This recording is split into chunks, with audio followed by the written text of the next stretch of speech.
saya telepon langsung kepada Allah Ta'ala. Itu yang tidak benar ya.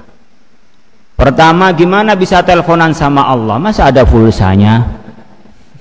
Itu sudah nggak benar. Coba kita simak nih klarifikasinya Pak Benu ini ya. Terkait pernyataan saya tadi pagi tentang istilah menelpon Gusti Allah Subhanahu wa Ta'ala. Memang benar bahwa kita itu sebagai muslim harus toleran terhadap perbedaan. Iya, yang kita toleran itu perbedaan, itu benar. Tetapi adapun penyimpangan, ini nggak ada kata toleran terhadap penyimpangan tersebut. Apalagi penyimpangannya mengatasnamakan Islam. Jangan membenarkan penyimpangan, membiarkan penyimpangan semakin berkembang luas karena dalih toleran. Assalamualaikum warahmatullahi wabarakatuh. Akhirnya Ketua MUI di bidang dakwah dan ukhuwah, yaitu Pak Kiai Khalil Nafis, memberikan pernyataan terkait munculnya seorang kakek-kakek yang bernama Kiai Benu yang mengaku bahwa dia bisa teleponan kepada Allah Subhanahu wa Ta'ala. Saya telepon langsung kepada Allah Ta'ala.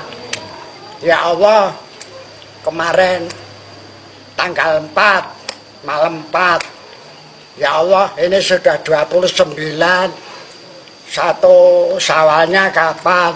Allah Ta'ala ngendika tanggal 5 semua kue kaya ngono.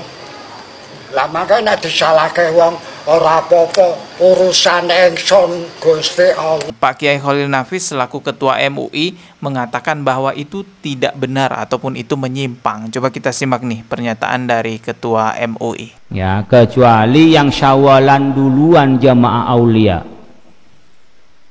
Di Jogja udah duluan itu. Itu yang tidak benar ya. Pertama, gimana bisa teleponan sama Allah? Masa ada pulsanya? Itu sudah nggak benar. Yang kedua, menentukan dengan cara dia tanpa ilmu syariat, itu juga tidak benar. Oleh karena itu, dari aspek agama, ajaran dari sebelah manapun dalam Islam, Mbah Banu yang di Jogja itu tidak benar. Oleh karena itu, mereka mungkin masih kuno ya, cara-cara kuno yang masih kepercayaan. Kewajiban kita menyampaikan dakwah kepada orang tua itu, Mbah Banu itu. Kemudian para pengikutnya ini jangan terlalu ngikut Mbah Banu, piknik dikit-dikit lah. Apa?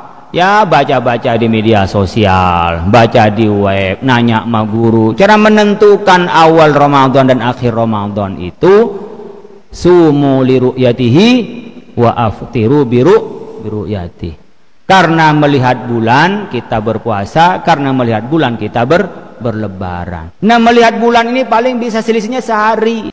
Untung MUI secepatnya memberikan pernyataan bahwa itu tidak benar, itu menyimpang teman-teman. Kalau MUI lambat dalam memberikan pernyataan, bisa saja orang-orang awam menganggap bahwa wah ini sesuai standar MUI nih, kan bisa saja begitu, khawatirnya nanti gitu teman-teman. Dan pada akhirnya Pak Benu ini juga mengeluarkan klarifikasi bahwa yang dimaksud menelpon Allah Subhanahu wa Ta'ala itu adalah istilah saja, bahwa dirinya itu terkontak batin dengan Allah Subhanahu wa Ta'ala, jadi bisa berkomunikasi gitulah dengan Allah katanya. Coba kita simak nih klarifikasinya Pak Benu ini ya.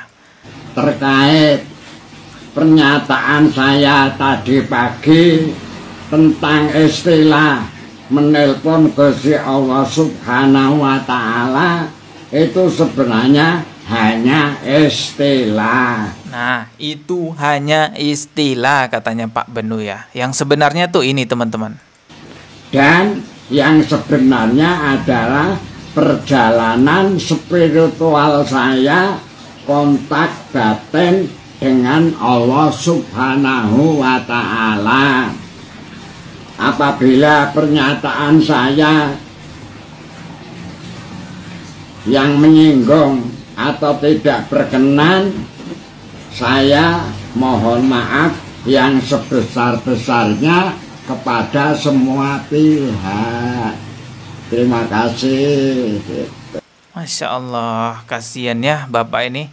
Justru klarifikasinya itu semakin membuat kita melihat bahwa ini ada penyimpangan, teman-teman. Karena Pak Benu ini mengaku bahwa dirinya bisa kontak batin kepada Allah Subhanahu wa taala, bisa berkomunikasi kepada Allah Subhanahu wa taala sehingga bisa menentukan hukum-hukum sendiri.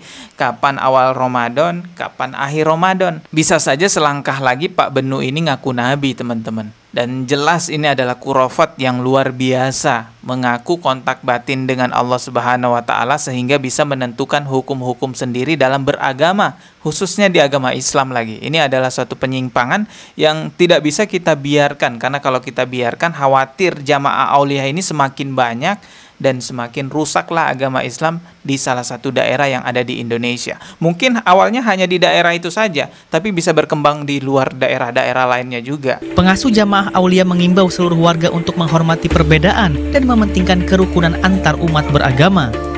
Jadi ini masalah keyakinan, soal pemerintah mau tanggal 12 monggo, soalnya Muhammadiyah mau tanggal 11 monggo. Memang benar bahwa kita itu sebagai muslim harus toleran terhadap perbedaan. Iya, yang kita toleran itu perbedaan, itu benar. Tetapi, adapun penyimpangan, ini nggak ada kata toleran terhadap penyimpangan tersebut. Apalagi penyimpangannya mengatasnamakan Islam. Jangan membenarkan penyimpangan, membiarkan penyimpangan semakin berkembang luas karena dalih toleran. Kalau teman-teman lihat pola kerusakan Islam di Indonesia, itu karena munculnya orang-orang yang sok pintar dalam beragama, merasa dirinya lebih pintar, lebih pandai daripada Nabi Muhammad SAW, sehingga dia membuat hukum-hukum sendiri yang alasannya yang penting baiklah, alasannya ini yang terbaik lah, dan lain sebagainya.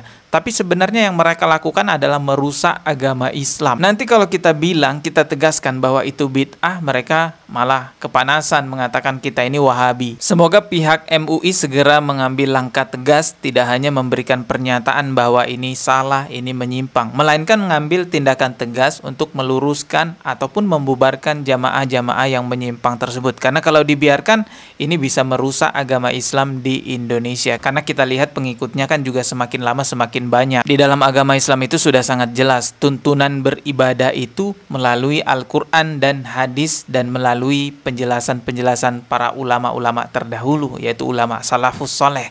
Bukan menentukan ibadah berdasarkan prasangkanya, bisa berbicara langsung kepada Allah Subhanahu wa taala. Nauzubillah, itu pernyataan yang sangat menyimpang, khurafat yang sangat jauh penyimpangannya. Dari sekian banyak nabi dan rasul yang kita ketahui dalam agama Islam, itu cuma ada 2 yang diberi keistimewaan pernah berdialog langsung dengan Allah Subhanahu wa taala. Yang pertama adalah Nabi Musa alaihi salam, yang kedua adalah Nabi Muhammad sallallahu alaihi wasallam. Itu pun tidak berdialog secara terus-menerus, setiap hukum berdialog kepada Allah, tidak. Hanya pada satu momen tertentu saja. Adapun di momen ataupun di kesempatan lainnya, Rasulullah itu menerima wahyu dari malaikat Jibril alaihi salam. Nah, Pak Benu ini selaku pimpinan jamaah aulia seolah-olah lebih hebat daripada nabi-nabi lainnya. Dia bisa berkomunikasi kepada Allah Subhanahu wa taala di setiap saat dia mau menentukan hukum dalam beragama. Sungguh ini adalah khurafat yang sangat menyimpang sekali. Semoga MUI segera menyelesaikannya, tidak hanya mengeluarkan pernyataan-pernyataan ini menyimpang. Kita ketemu lagi di video berikutnya. Subscribe dan juga loncengnya ditekan sebagai notifikasi. Wassalamualaikum warahmatullahi wabarakatuh.